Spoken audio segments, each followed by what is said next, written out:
हाय everyone, good morning, good afternoon, good evening.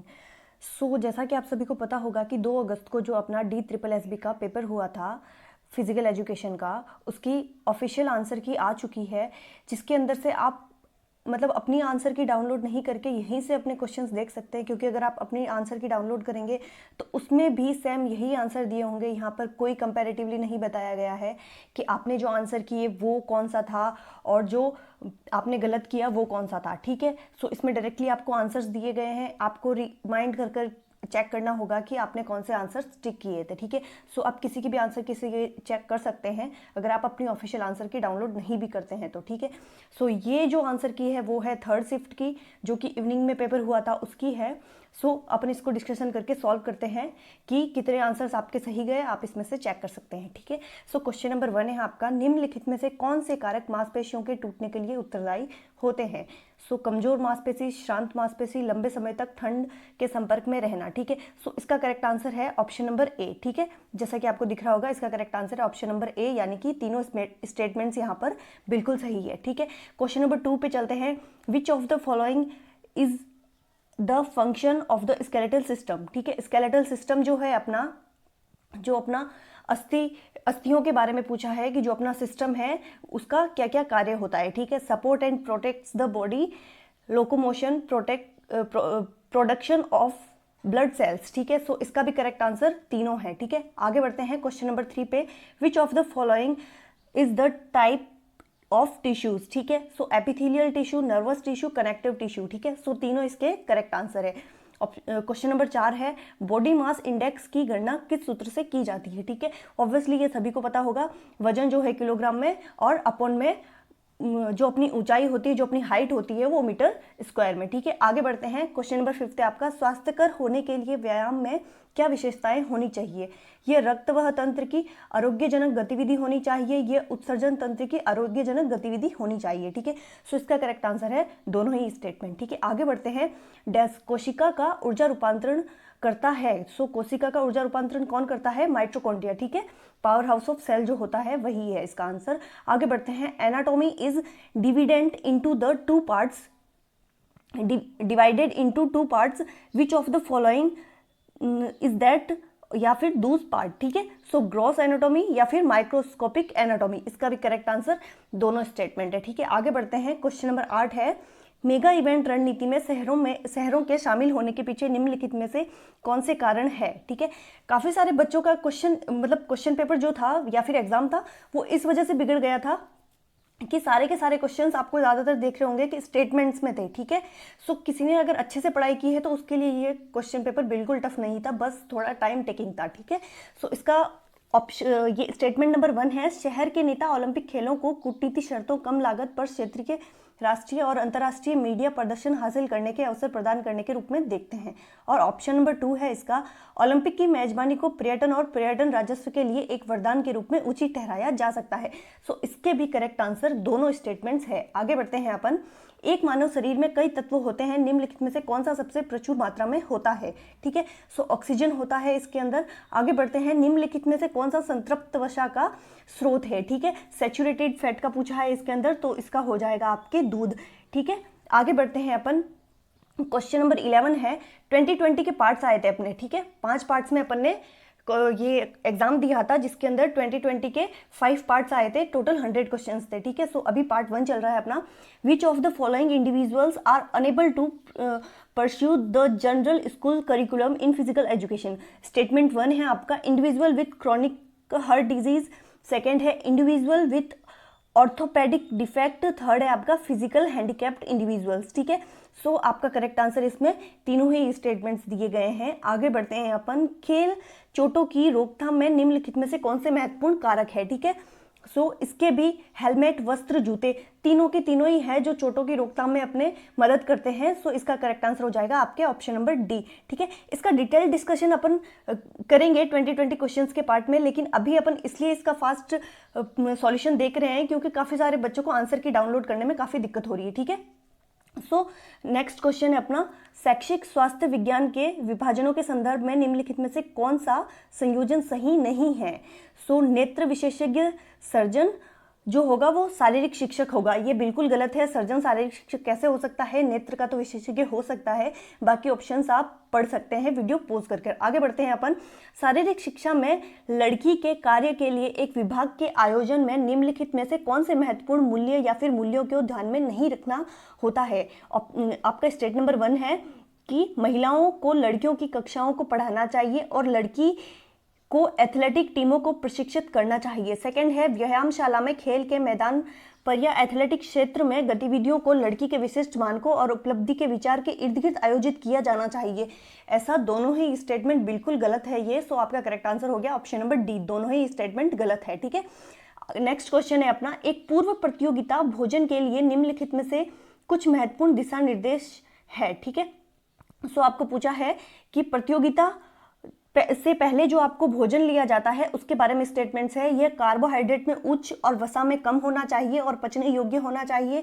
क्या ये सही है? नेक्स्ट स्टेटमेंट है प्रतियोगिता से पहले 1 घंटे के भीतर मीठे पेय से बचें। थर्ड स्टेटमेंट है भोजन के पाचन के लिए पर्याप्त समय दें। ये बड़े भोजन के लिए 3 से 4 घंटे और छोटे भोजन के लिए 2 से 3 घंटे का होता है। ठीक है, सो आपके तीनों ही स्टेटमेंट्स यहाँ पर बिल्कुल सही माने गए हैं। आगे बढ़ते हैं। उदर मेद के बढ़ते जोखिमों से संबंधित है। मधुमेह, उच्च रक्तचाप, चक्रीय हृदय रोग, तीनों ही डिजीज है और तीनों के अंदर ये जोखिम हो सकता है। ठीक है, आगे बढ़ते हैं। क्वेश्चन है नेक्स्ट अपना, प्राचीन ओलंपिक के दौरान एक ओलंपिक युद्ध विराम लगाया गया था। उस युद्ध विराम के निम्नलिखित में से कौन से नियम या फिर नियम था? ठीक है, ओलंपिक प्रशिक्षण और खेलों के दौरान सभी युद्ध 3 महीनों के लिए रुकने चाहिए। सेना और हथियार युक्त लोग ओलंपिक मैदान में प्रवेश नहीं करने चाहिए। ओलंपिक टॉपिक खुद अपने आप में इतना बड़ा है, कितना मुश्किल से पढ़ा जाता है, कितना डीप क्वेश्चन पूछा है इन्होंने तो।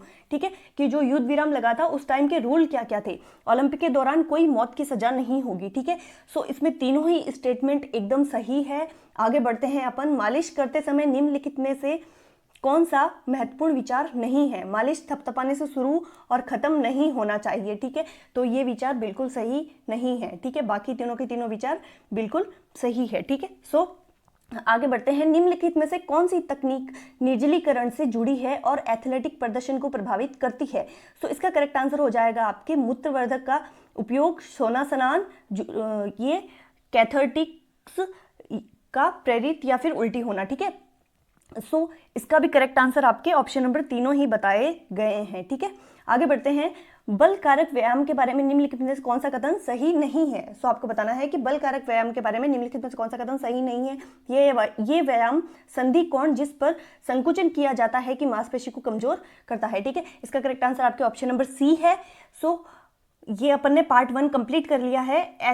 सो नेक्स्ट क्वेश्चन है अपना, which of the following question should be noted regarding the philosophy of officiating। सो आपको officiating के बारे में ये क्वेश्चन पूछा है। The philosophy does not apply to all rules or even to must rules। ठीक है, नेक्स्ट स्टेटमेंट है आपका, when the philosophy does apply then the official must know and understand the correct rule interpretation so that the decisions rendered are as considered as possible. ठीक है, सो ये statement भी दोनों आपके एकदम करेक्ट है। ठीक है, आगे बढ़ते हैं नेक्स्ट क्वेश्चन पे अपन।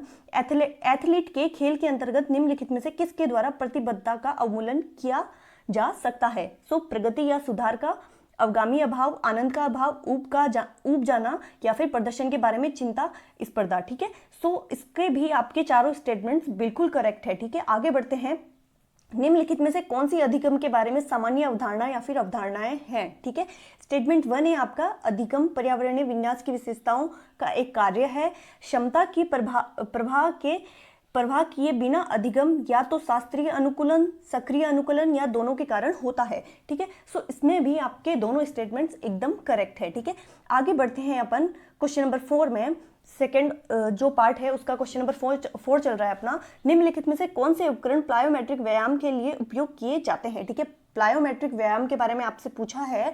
ठीक है, सो इसके भी तीनों स्टेटमेंट्स एकदम सही है, डंबल, हर्डल्स या फिर स्टेयर स्टेप्स। ठीक है, आगे बढ़ते हैं अपन नेक्स्ट क्वेश्चन पे। Learning has a significant impact on individual behaviour as it doesn't influence. ठीक है, सो करेक्ट आंसर है आपका, दोनों ही आंसर आपके गलत है इसके अंदर, एबिलिटीज, रोल, परसेप्शंस। ठीक है, so learning has a significant impact, इसके बारे में आपके दोनों ही ऑप्शंस इनकरेक्ट है, ठीक है, एबिलिटीज और रोल परसेप्शन का, ठीक है। नेक्स्ट क्वेश्चन है अपना, शारीरिक शिक्षा में मनोविज्ञान किन उद्देश्यों को ध्यान में रखते हुए वृद्धि तथा विकास, मोटर कौशल अधिग्रहण, आनुवंशिकता और पर्यावरण आदि जैसे महत्वपूर्ण क्षेत्रों को संबोधित करता है। सो स्टेटमेंट 1 है आपका, गतिविधि व्यवहार के वास्तविक स्रोतों को समझना, और सेकेंड स्टेटमेंट है आपका, वृद्धि और विकास के संदर्भ में शारीरिक गतिविधि के लाभों का इष्टतम उपयोग करना। थर्ड स्टेटमेंट है आपका, बच्चे के व्यक्तित्व के सामंजस्य विकास को सुनिश्चित करना। सो आपके तीनों ही स्टेटमेंट बहुत करेक्ट है। जैसा कि आप देख रहे होंगे, क्वेश्चन जरूर लेंदी है, आपके टाइम टेकिंग है, लेकिन क्वेश्चंस है बहुत इजी, ठीक है। इनको थोड़ा सा ध्यान से कंसंट्रेट होकर अगर पढ़ा जाए तो सारे क्वेश्चंस आपके अप्रोच में ही थे, अगर आपने अच्छे से स्टडी की ही तो, ठीक है। सो नेक्स्ट क्वेश्चन है आपका, स्वांतग्राही तंत्रिका पेशीय सुगमता स्ट्रेचिंग कुछ तकनीकों का उपयोग करके मेरु प्रतिवर्त प्रक्रिया के माध्यम से पूर्व मांसपेशी की विश्रांति को आगम करके गति के परिसर को बढ़ाती है। निम्नलिखित में से कौन सी वह तकनीक है, ठीक है। सो आपके इसमें कॉन्ट्रैक्ट यानी कि रिलैक्स स्ट्रेच और कॉन्ट्रैक्ट यानी कि एगोनिस्ट संकुचन के साथ रिलैक्स करें, ठीक है। एगोनिस्ट एंटागोनिस्ट जो दोनों मसल्स होती है उनके बारे में सेकंड स्टेटमेंट है, और फर्स्ट स्टेटमेंट जो है वो कॉन्ट्रैक्ट और एक्सटेंशन के बारे में है, यानी कि रिलैक्सेशन के बारे में है। सो रिलैक्स स्ट्रेच के बारे में, ठीक है। सो दोनों ही स्टेटमेंट यहाँ पर आपके एकदम सही है। नेक्स्ट क्वेश्चन है आपका, रिले दौड़ दो प्रकार की होती है, निम्नलिखित में से कौन से वह प्रकार है, ठीक है। 4x100 मीटर और 4x400 मीटर। बहुत इजी क्वेश्चन है, दोनों ही स्टेटमेंट बिल्कुल सही है। आगे बढ़ते हैं, various individual practices coupled with the term yoga are, ठीक है। योगा के बारे में आपसे पूछा है, सो इसके अंदर तीनों ही स्टेटमेंट आपके सही है, ठीक है। लौलिकी, नेति और ध्यान योगा, ठीक है। नेक्स्ट क्वेश्चन है अपना, which of the following are the type of muscle action, ठीक है। मसल एक्शन के बारे में पूछा है। होप आपने सभी ने सही किया होगा ये क्वेश्चन तो, क्योंकि कॉन्ट्रैक्शन एक्शन होता है, असेंट्रिक एक्शन भी होता है और आइसोमेट्रिक भी होता है, ठीक है। आगे बढ़ते हैं नेक्स्ट क्वेश्चन पे, निम्नलिखित में से कौन से खेल मनोवैज्ञानिक के दोहरा उद्देश्य है, खेल मनोविज्ञानों का दोहरा उद्देश्य है, ठीक है। उसके बारे में पूछा है आपसे कि मनोविज्ञानों का जो उद्देश्य होता है वो कौन सा उद्देश्य है, ठीक है। शारीरिक प्रदर्शन पर मनोवैज्ञानिक कारकों के प्रभावों को समझना। सेकंड स्टेटमेंट है आपका, खेल गतिविधियों में भागीदारी से किसी व्यक्ति के मनोविज्ञान विकास, स्वास्थ्य और कल्याण पर प्रभाव का मूल्यांकन करना। सो करेक्ट आंसर है आपका ऑप्शन नंबर ए, दोनों ही स्टेटमेंट एकदम सही है, ठीक है। इसमें आपको मैच करना था कंट्रोल्ड इंस्पायरेशंस, कंट्रोल्ड रिटेंशन, कंट्रोल्ड एक्सपायरेशंस, ठीक है। सो इन तीनों को आपको, ये योगा से रिलेटेड है, आपको पता ही होगा। रेचक, कुंभक, पूरक, उनके बारे में पूछा है कि तीनों किस प्रकार से कनेक्टेड है, ठीक है। सो करेक्ट आंसर है आपका यहाँ पर ऑप्शन नंबर सी, ए यानी कि क्यू आपका इससे सही जो है मैच कर रहा है, बी का जो है आर सही से मैच कर रहा है, और सी का जो है वो पी सही से मैच कर रहा है, ठीक है। इंस्पायरेशन, रिटेंशन यानी कि ब्रीथ को रोक के रखना, और एक्सपायरेशन यानी कि ब्रीथ को बाहर निकालना, ठीक है। सो ये भी आपने सही किया होगा, होप सो। नेक्स्ट क्वेश्चन है आपका, innumerable varieties of culture asana are performed in which of the following position, ठीक है। सो 13 क्वेश्चन है आपका, इसके अंदर भी आपके तीनों के तीनों सही है। आपके आसन पोजीशन के बारे में आपसे पूछा गया है कि कौन कौन सी है। सो सीटिंग, स्टैंडिंग और लाइंग, तीनों ही पोजीशंस होती है इसके अंदर, ठीक है। आगे बढ़ते हैं, वृद्धि के कई पहलू निम्नलिखित में से कौन से वे पहलू है, ठीक है। सो इसमें भी आपके तीनों हैं, बौद्धिक भी होना चाहिए, भावनात्मक भी होना चाहिए और सामाजिक भी होना चाहिए, ठीक है। सो आपके ग्रोथ के बारे में पूछा है, वृद्धि यानी कि ग्रोथ, ठीक है। वृद्धि और विकास के बारे में अपन पढ़ते हैं, ठीक है, ग्रोथ एंड डेवलपमेंट के बारे में। सो वृद्धि आपकी बौद्धिक, भावनात्मक और सामाजिक तीनों ही पहलुओं से होनी चाहिए। आगे बढ़ते हैं, प्रतियोगिता के उच्चतम दक्षता प्राप्त करने के उद्देश्य से खेल के कौशल का डैश तकनीकी प्रशिक्षण कहलाता है, ठीक है। सो इसके अंदर दोनों ही सही है, सचेतन सुधार भी और बल कारक होना भी, दोनों जो है वो प्रतियोगिता में उच्चतम दक्षता प्राप्त करने के उद्देश्य में शामिल होते हैं, ठीक है।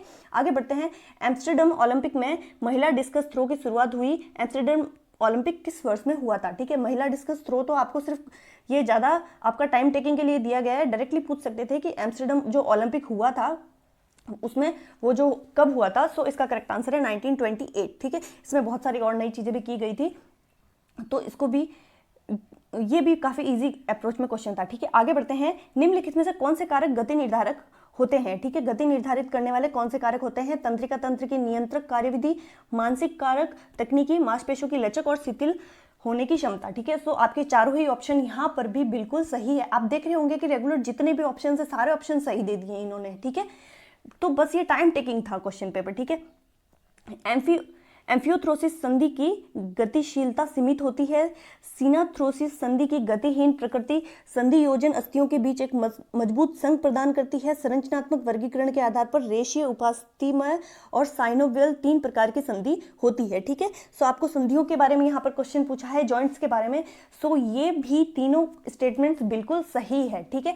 आगे बढ़ते हैं अपन। निम्नलिखित में से कौन से एक अधिकारी खेल के बाद कर्तव्य होते हैं, ठीक है। अधिकारी के खेल के बाद के कर्तव्य पूछे हैं। खेल के अन्य अधिकारियों को धन्यवाद देना, विजेता टीम का स्वागत करना और हारने वालों को बढ़ावा देना, ठीक है।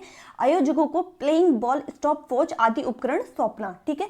सो इसमें भी तीनों स्टेटमेंट्स आपके बहुत सही है, ठीक है। आगे बढ़ते हैं अपन नेक्स्ट क्वेश्चन पे। Which of the following statement is not correct? इसमें पूछा है कि कौन सा सही नहीं है। स्टैंडर्ड ट्रैक, ये अगर तीनों ही आपको नहीं आते होंगे तो इसमें एक स्टेटमेंट बहुत ईजी सा है जो कि गलत दिया हुआ है कि अपन को ट्रैक के अंदर मैक्सिमम जो लेंस होती है उसके बारे में पूछा था, जबकि 8 लेंस होती है और इन लोगों ने 12 लेंस यहाँ पर दे दिया है, ठीक है। सो इसका करेक्ट आंसर हो गया आपके ऑप्शन नंबर बी, आपको नॉट करेक्ट पूछा है, ठीक है। सो आगे बढ़ते हैं अपन। इसमें आपको मैच करना है।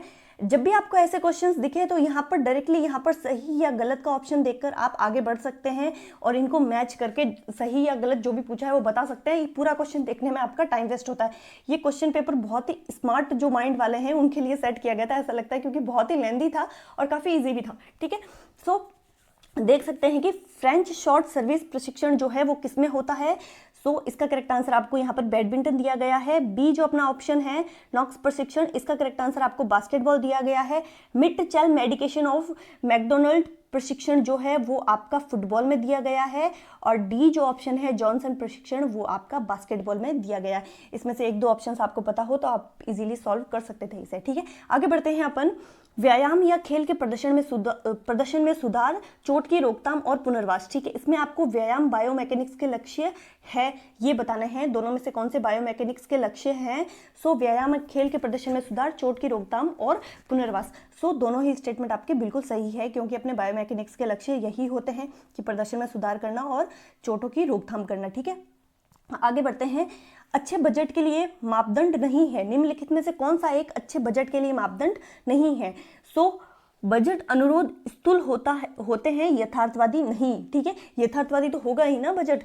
सो आपका option number C is the बिल्कुल सही है यहाँ पर, जो कि स्टेटमेंट गलत है और आपको गलत ही पूछा है कि कौन सा मापदंड नहीं है, ठीक है। आगे बढ़ते हैं क्वेश्चन नंबर 4 पे।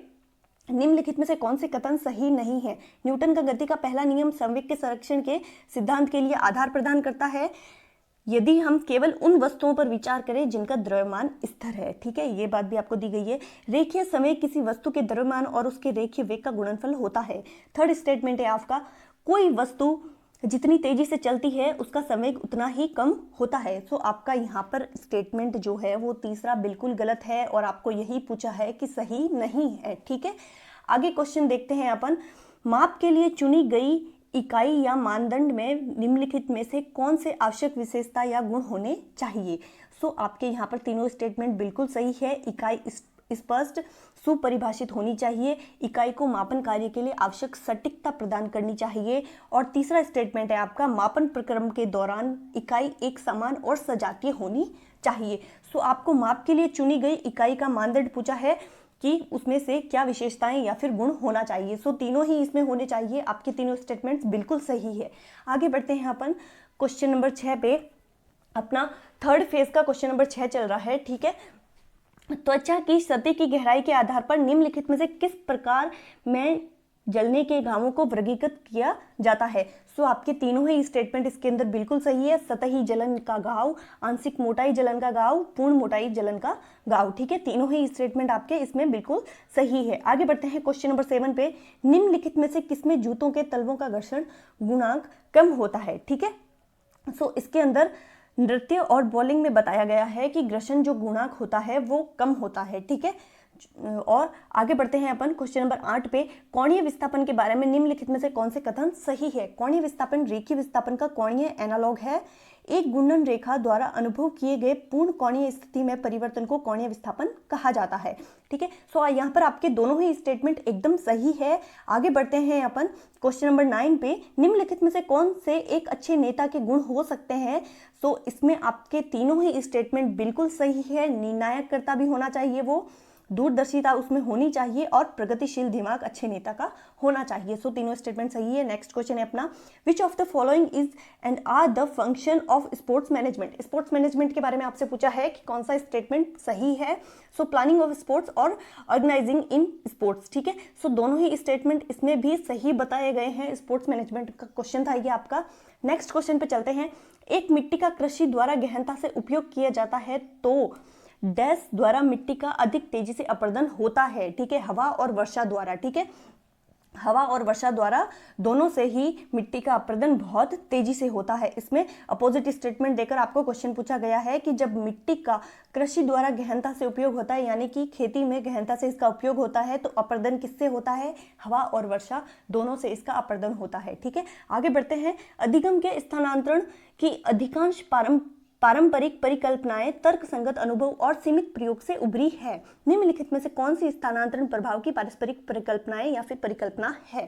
ठीक है, दो कारक परिकल्पना, औपचारिक अनुशासन परिकल्पना, समरूप तत्व परिकल्पना। ठीक है, सो इसमें तीनों ही स्टेटमेंट आपके एकदम सही है। आगे बढ़ते हैं। बल की एसआई इकाई क्या है? एसआई यूनिट पूछी है आपकी। ठीक है, सो न्यूटन जो है वो अपनी एसआई यूनिट है, जैसा कि सभी को पता है। फोर्स की एसआई यूनिट जो है वो न्यूटन है। ठीक है, आगे बढ़ते हैं।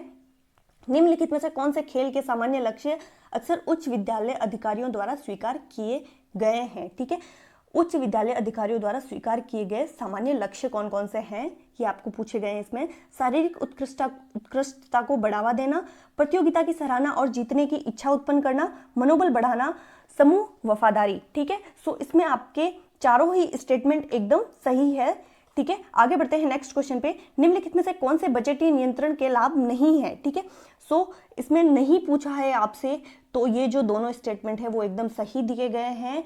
सो आपका ऑप्शन सी सही हो जाएगा, ना तो एक और ना ही दो। स्टेटमेंट्स पढ़ लेते हैं। सभी अपव्यय और हानियों को हटाकर दक्षता को अधिकतम करना, समन्वय और केंद्रीकृत नियंत्रण को सुनिश्चित करना, लेकिन प्राधिकरण के प्रयोजन की कीमत पर नहीं। ठीक है, सो दोनों ही स्टेटमेंट सही है और इसमें पूछा है कि लाभ नहीं है।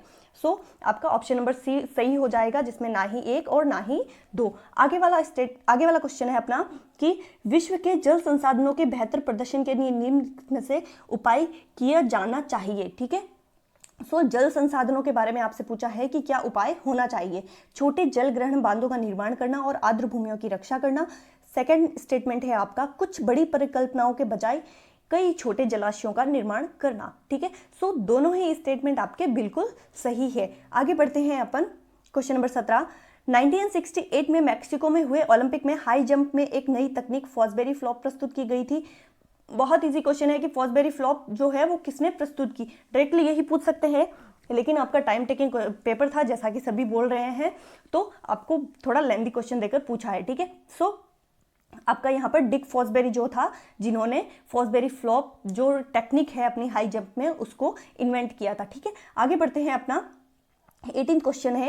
एक इंटर कॉलेजिएट एथलेटिक संचालन को नियमित स्टाफ मीटिंग करता है जिसमें विभाग और छात्र एथलीटों को प्रभावित करने वाली वस्तुओं पर चर्चा की जाती है। यह उपरोक्त कथन दार्शनिक और सैद्धांतिक प्रबंधकीय अभिविन्यास के किस पारंपरिक सिद्धांत का वर्णन करता है? ठीक है, सो इसका आपके हो गया लोकतांत्रिक, यानी कि थर्ड स्टेटमेंट जो है वो बिल्कुल सही है। Option number D is the correct. आगे बढ़ते हैं। बाह्य अभिप्रेरणा के बारे में निम्नलिखित में से कौन सा कथन सही नहीं है? ठीक है, पैसा जो है वो बाहरी अभिप्रेरणा का उदाहरण नहीं है। ठीक है, सही नहीं है ये पूछा है आपसे, और पैसा तो बाहरी अभिप्रेरणा ही है। अंदर मतलब अपनी इंटरनल अभिप्रेरणा कैसे हो सकती है, इंटरनल मोटिवेशन कैसे हो सकता है पैसा तो।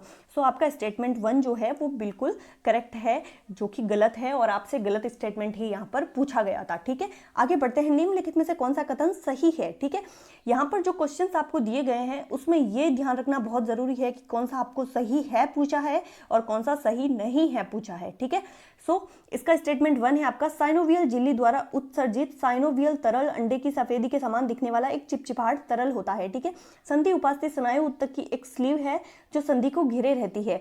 और थर्ड स्टेटमेंट है आपका संधि संपूर्ण गतिमान अस्थियों के बीच बेरंग सतह है। ठीक है, सो इसमें आपको पूछा है कि कौन सा स्टेटमेंट करेक्ट है। सो आपका option number 1 is the correct. So आपका ऑप्शन नंबर बी सही हो गया यहाँ पर, क्योंकि आपका स्टेटमेंट 1 है जो एकदम सही है। आगे बढ़ते हैं, महाभारत और रामायण जैसी पुस्तकों में निम्नलिखित में से कौन से खेल का वर्णन किया गया? कुश्ती और तीरंदाजी दोनों के बारे में किया गया है। महाभारत और रामायण जैसी पुस्तकों में खेलों का वर्णन, दोनों खेल है उसके अंदर। सो आपके दोनों स्टेटमेंट सही हो जाते हैं। Option number C is the correct answer. ठीक है, क्वेश्चन नंबर 2 है, किस वर्ष में केंद्रीय प्रदूषण नियंत्रण बोर्ड ने अपना राष्ट्रीय परिवेश वायु गुणवत्ता निगरानी कार्यक्रम शुरू किया था? ठीक है, सो आपको NAAQM जो इनकी अपनी केंद्रीय प्रदूषण नियंत्रण बोर्ड ने अपना राष्ट्रीय परिवेश वायु गुणवत्ता निगरानी जो है स्टार्ट किया था, उसके बारे में पूछा है। सो 1985 में इन्होंने स्टार्ट किया था। आपका करेक्ट आंसर हो जाएगा इसका। ठीक है, आगे बढ़ते हैं, अनुमान और योजना बनाने के बाद शिक्षक सामग्री पहुंचाने की तैयारी करता है। निम्नलिखित में से कौन से तैयारी के प्रकार नहीं है? सो आपसे पूछा है कि निम्नलिखित में से कौन से तैयारी के प्रकार नहीं है। व्यक्तिगत तैयारी, तकनीकी तैयारी, दोनों के बारे में जो दोनों स्टेटमेंट बिल्कुल सही है, गलत है, और आपको पूछा है कि तैयारी के प्रकार नहीं है। ठीक है, और ये दोनों तो सही है। सो आपका ना ही 1 और ना ही 2 हो जाएगा। अगर आपने क्वेश्चन तरीके से नहीं पढ़ा, आपने सीधा इतना पढ़ के छोड़ दिया कि सामग्री पहुंचाने की तैयारी करता है, सो व्यक्तिगत तैयारी, तकनीकी तैयारी दोनों ही होती है, लेकिन आपको पूछा है कि कौन सा सही नहीं है। ठीक है, सही नहीं है में आपके दोनों ऑप्शंस हो जाएंगे, क्योंकि ये दोनों ऑप्शंस बिल्कुल सही है। ठीक है, आगे बढ़ते हैं, टीम खेल के बारे में निम्नलिखित में से कौन सा कथन सही नहीं है? टीम खेल विभिन्न, अपन सीधा ऑप्शन डी पढ़ते हैं कि टीम खेल विभिन्न प्रकार के खतरों से भरे नहीं होते, जैसे खिलाड़ियों के बीच टकराव, दर्शकों का हस्तक्षेप आदि। ठीक है, सो टीम खेल में ये सारी चीजें होती है, लेकिन आपको पूछा है कि कौन सा नहीं है। ठीक है, सो हस्तक्षेप आदि। ठीक है, यहाँ बोला है कि टीम खेल जो है खतरों से भरे नहीं होते हैं, जबकि खतरों से भरे होते हैं। आपने फुटबॉल, हॉकी वगैरह देखा होगा, काफी बार जो ओपोनेंट खिलाड़ी होते हैं वो स्टिक से मार देते हैं या फिर खिलाड़ी को धक्का देकर गिरा देते हैं। सो खतरों से भरे तो होते हैं। ठीक है, सो खतरों से भरे नहीं होते, ये आपको स्टेटमेंट दिया है और आपसे पूछा है कि कौन सा कथन सही नहीं है। सो आपका option number D is the correct answer हो जाएगा। ठीक है, क्वेश्चन नंबर 5 पे चलते हैं, निम्नलिखित में से कौन सा पाठ योजना का लाभ नहीं है? सो यहाँ पर आपका ऑप्शन नंबर ए है, शिक्षण के लक्ष्यों और उद्देश्यों को किसी भी बाहरी उपाय का सहारा लेकर पाठ योजनाओं के माध्यम से प्राप्त किया जाता है। ठीक है, सो आपको पाठ योजना का लाभ नहीं है ये पूछा है, तो आपका ऑप्शन नंबर ए सही हो जाएगा। अगर आपको सारे ऑप्शंस पढ़ने हैं तो आप वीडियो पॉज कर पढ़ सकते हैं। ठीक है, अपन आगे नेक्स्ट क्वेश्चन पे चलते हैं। लिम्बरिंग डाउन पाठ योजना का एक महत्वपूर्ण चरण है। निम्नलिखित में से कौन से व्यायाम इस प्रयोजन के लिए उपयोगी है? ठीक है, सो आपके चारों के चारों ऑप्शंस बिल्कुल सही है। लंबी सांस लेना, स्ट्रेचिंग करना, अंग हिलाना और हैंड ड्रॉपिंग। ठीक है, आपके चारों जो स्टेप्स है, चारों एक्सरसाइज है, इसमें सही है। लिम्बरिंग डाउन में पूछा है आपसे, सो आपका option number D is the correct answer हो जाएगा। नेक्स्ट क्वेश्चन है अपना, कक्षा प्रबंधन विभिन्न कारकों से प्रभावित होता है, निम्नलिखित में से कौन से वह कारक है? ठीक है, कक्षा प्रबंधन जो है अपना क्लास प्रबंधन, वो किससे प्रभावित होता है? कक्षा में विद्यार्थियों की संख्या से प्रभावित होता है, ऑब्वियस है, और विद्यार्थियों का पिछला अनुभव। ठीक है, सो दोनों से प्रभावित होता है। सो आपका ऑप्शन नंबर बी करेक्ट हो जाएगा, यानी कि दोनों स्टेटमेंट्स एकदम सही है। ठीक है, आगे बढ़ते हैं, निम्नलिखित में से कौन से संयोजन सही नहीं है?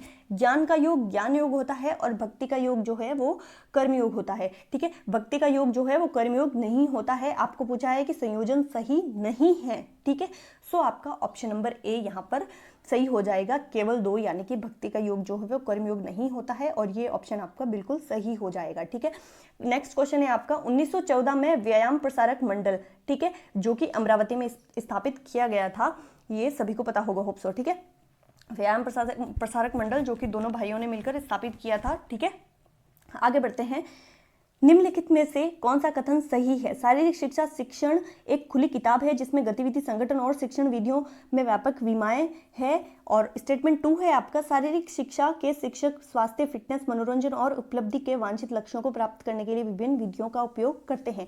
सो इसमें आपके दोनों ही स्टेटमेंट्स एकदम सही है। नेक्स्ट क्वेश्चन पे बढ़ते हैं अपन, निम्नलिखित में से कौन से कथन सही नहीं है? ठीक है, सो दोनों ही कथन आपके सही है, और तो आपका ऑप्शन हो जाएगा ना ही 1 और ना ही 2। चलिए स्टेटमेंट्स पढ़ लेते हैं। शारीरिक शिक्षा को सशक्त गतिविधियों, पर्याप्त समय और कौशल के निर्देश के लिए बच्चों और युवाओं की जैविक आवश्यकताओं को पूरा करना चाहिए। और स्टेटमेंट 2 है आपका, गतिविधियों के चयन में शारीरिक शिक्षा को यह पहचानना चाहिए कि मनुष्य कुछ प्रकार की गतिविधि में संलग्न होने के लिए प्रकृति द्वारा तैयार होता है। तो दोनों ही स्टेटमेंट्स आप देख रहे होंगे कि बिल्कुल सही है, और आपका पूछा है कि कौन सा कथन सही नहीं है। सो आपका ऑप्शन नंबर ए सही हो जाएगा, क्योंकि दोनों ही स्टेटमेंट, ना ही 1 और ना ही 2, आपका ऑप्शन नंबर ए सही हो जाएगा, सही नहीं पूछा है।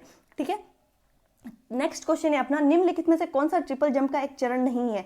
Step, jump, fly, hope. सभी को पता होगा फ्लाई जो है वो अपना ट्रिपल जंप का चरण नहीं होता। ठीक है, होप, स्टेप, जंप, ये तीनों जो है वो अपने हाई ट्रिपल जंप के चरण होते हैं। ठीक है, आगे बढ़ते हैं।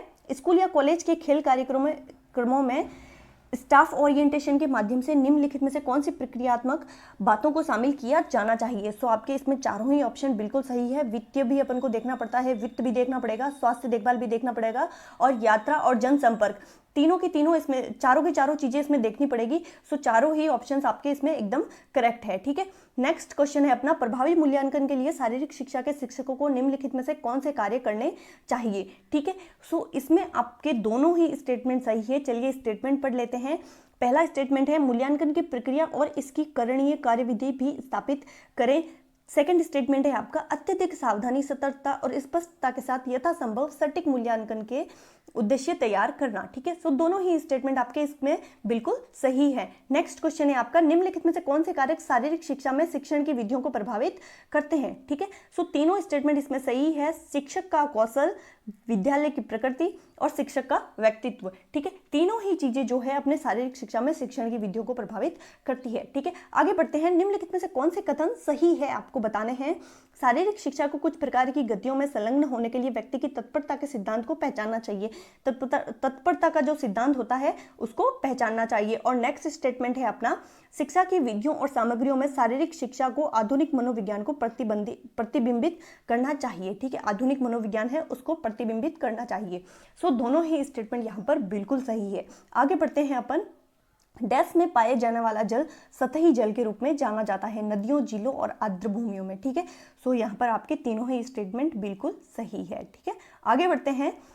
कौन से मॉडल बाजार में उपलब्ध है तथा शरीर रचना यानी कि एनाटॉमी, शरीर विज्ञान यानी कि फिजियोलॉजी और बायोमैकेनिक्स के शिक्षण के लिए आसानी से प्राप्त किए जा सकते हैं? हृदय, यकृत, मस्तिष्क, तीनों ही किए जा सकते हैं। तीनों ऑप्शंस आपके इसमें बिल्कुल करेक्ट है। नेक्स्ट क्वेश्चन है अपना, रेखीय गति दो तरह से हो सकती है, निम्नलिखित में से कौन से वह तरीके या फिर तरीका है? ठीक है, रेक्टिलिनियर ट्रांसलेशन और कर्वीलिनियर ट्रांसलेशन, दोनों ही जो है वो रेखीय गति में आते हैं। रेक्टिलिनियर में तो सीधा सीधा रेखीय गति में आता है, और कर्वीलिनियर में पहले राउंड और देन सीधा जो है वो कर्वीलिनियर में आता है। सो दोनों ही रेखीय गति दोनों तरह से हो सकती है। ठीक है, सो इसमें दोनों ही स्टेटमेंट आपके बिल्कुल सही है। ऑप्शन नंबर डी 1 और 2 दोनों सही। ठीक है, नेक्स्ट बढ़ते हैं क्वेश्चन नंबर 20 पे। एक मैच की विशिष्ट घटना आपको एक कठिन खिलाड़ी के रूप में खुद को निष्पादित करने के लिए परिपक्वता देती है। ठीक है, सो भावनात्मक विकास जो है उसके अंदर आपका होगा कि एक मैच की विशिष्ट घटना है जो एक कठिन खिलाड़ी के रूप में खुद को निष्पादित करने के लिए परिपक्वता देती है। सो ये एक भावनात्मक डेवलपमेंट होगा, यानी कि इमोशनल डेवलपमेंट होगा।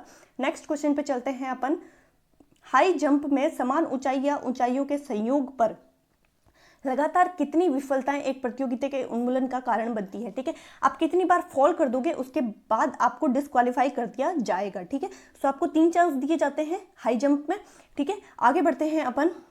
नेक्स्ट क्वेश्चन है अपना, निम्नलिखित में से कौन सा एक MS पावरपॉइंट फाइल नाम का वेब एक्सटेंशन है? ठीक है, अब आपने देखा होगा कि इसमें अपन को ICT के क्वेश्चन जो है वो बिल्कुल नया पोर्शन था सभी बच्चों के लिए। ठीक है, ICT का पोर्शन बच्चों ने कभी एक्सपेक्ट नहीं किया था कि हमें DSSB TGT में पूछा जाएगा। ठीक है, क्योंकि PGT में तो जनरली पूछा जाता है। ठीक है, ट्रेंड है PGT में पूछा जाने का, लेकिन TGT के लिए ये बहुत नया था। TGT में बहुत बदलाव किए गए, आपको पता चल रहा होगा कि एक तो स्टेटमेंट्स में क्वेश्चन दिए गए, एक बहुत लेंथी पेपर था, और एक आपका ICT इसमें इन्वॉल्व किया गया। ठीक है, सो आगे बढ़ते हैं अपन। निम्नलिखित में कौन सा एक MS पावरपॉइंट फाइल नाम का वेद एक्सटेंशन है? PPTX, PPTM। ठीक है, सो दोनों ही हैं।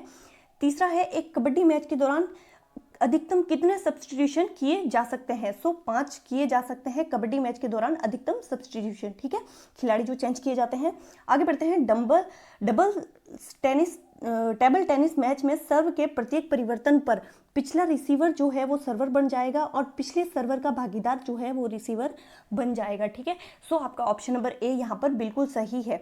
हैंडबॉल मैच की अवधि के संदर्भ में निम्नलिखित में से कौन सा सही है? यहाँ पर आपका ऑप्शन नंबर ए जो है वो बिल्कुल सही है। प्रत्येक 30 मिनट के 2 भाग होते हैं इसके अंदर। आगे बढ़ते हैं। 400 मीटर हर्डल दौड़ में कितने हर्डल्स होते हैं? 10 हर्डल्स होते हैं, ठीक है। आगे बढ़ते हैं। नेक्स्ट क्वेश्चन है 300 मीटर स्टीपल चेज में कितने पानी की छलांग होती है? सो आपका करेक्ट आंसर इसमें ऑप्शन नंबर सी दिया है, 7 होती है।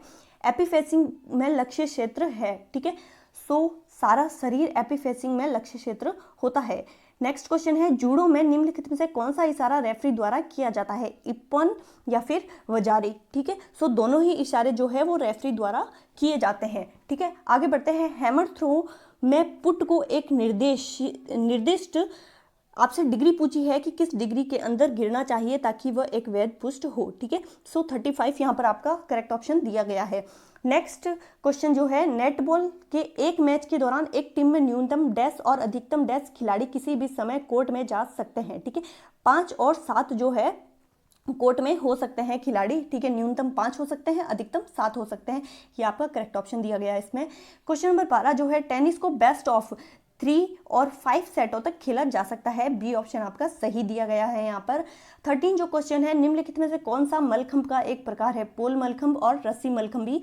तो दोनों ही यहाँ पर आपके सही माने गए हैं, दोनों मलखंभ के प्रकार है, ठीक है। क्वेश्चन नंबर 14 है निम्नलिखित में से कौन सा मेमोरी प्रबंधन का एक कार्य है? ठीक है, मेमोरी प्रबंधन का कार्य पूछा है। आवश्यकता अनुसार प्रत्येक एप्लीकेशन और डिवाइस को मेमोरी देता है, जो मेमोरी मैनेजमेंट है। और सेकंड स्टेटमेंट है आपका एप्लीकेशंस और उसके डेटा को एक दूसरे से सुरक्षित रखता है। सो दोनों ही स्टेटमेंट्स आपके सही है। आईसीटी के 7 से 8 क्वेश्चन आपके कवर किए गए थे। सो नेक्स्ट टाइम आप ध्यान रखिएगा कि आईसीटी आपको जरूर से पढ़नी है, ठीक है। FIBA के नियमों के अनुसार बास्केटबॉल मैच में प्रत्येक 10 मिनट के 4 क्वार्टर होते हैं, ठीक है। सो 10 क्वार्टर होते हैं इसके अंदर। आगे बढ़ते हैं। 10 मिनट के 4 क्वार्टर होते हैं इसके अंदर FBI के नियमों के अनुसार बास्केटबॉल में, ठीक है। आगे बढ़ते हैं। जिम्नास्टिक में पैरेलल बार्स की लंबाई पूछी है आपसे। जिम्नास्टिक में पैरेलल बार्स की लंबाई, ये तो बहुत डीप क्वेश्चन था क्योंकि बच्चों को एपेक्स के नाम तक पता नहीं होते। इसमें एपेक्स की मेजरमेंट्स पूछी है आपसे। सो 350 इसका करेक्ट आंसर है, पैरेलल बार्स की लंबाई है, ठीक है। नेक्स्ट क्वेश्चन है आपका MS वर्ड में सिलेक्टेड टेक्स्ट को काटने के लिए निम्नलिखित में से कौन से शॉर्टकट का प्रयोग किया जाता है? शॉर्टकट पूछा है आपसे। Ctrl+X का जो है आपका इसमें प्रयोग किया जाता है किसी भी वर्ड को शॉर्टकटली काटने के लिए, ठीक है, टेक्स्ट को काटने के लिए। स्क्वैश के युगल खेल में प्रत्येक खेल डैश अंक तक खेला जाता है, ठीक है। 11 अंक तक खेला जाता है स्क्वैश में युगल खेल, ठीक है। नेक्स्ट क्वेश्चन जो है कंप्यूटर का एक इनपुट सिस्टम निम्नलिखित में से कौन सा कार्य करता है? इनपुट सिस्टम के बारे में क्वेश्चन है। ये बाहरी दुनिया के निर्देश और डेटा स्वीकार करता है, ऑब्वियस है। सेकंड स्टेटमेंट है आपका ये डेटा को कंप्यूटर स्वीकार्य रूप से परिवर्तित करता है, ठीक है। कंप्यूटर जो एक्सेप्टेंस करेगा उसके अनुसार उसको परिवर्तित करता है। सो दोनों ही स्टेटमेंट आपके इसमें एकदम सही बताई गई है। नेक्स्ट क्वेश्चन है अपना लास्ट क्वेश्चन है ये MS वर्ड में सिलेक्टेड टेक्स्ट को सेंटर अलाइन करने के लिए निम्नलिखित में से कौन सा शॉर्टकट है? ठीक है। सो ऑप्शन नंबर ए इसमें आपका एकदम करेक्ट है, Ctrl+E, ठीक है।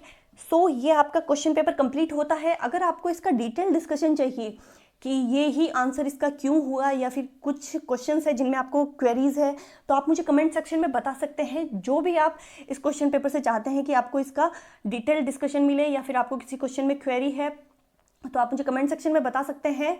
और आप अपना क्वेश्चन पेपर जो है यहीं से चेक कर सकते हैं, जैसा कि मैंने आपको बताया, क्योंकि आप अगर अपना आंसर की डाउनलोड करेंगे तो भी उसमें यही आंसर्स मिलने वाले हैं आपको, ठीक है। क्वेश्चंस अलग हो सकते हैं मे बी, ठीक है। सो अगर आपको वीडियो पसंद आया हो तो लाइक शेयर सब्सक्राइब जरूर करें और बने रहिए साथ में। तब तक के लिए ta-ta bye bye, see you.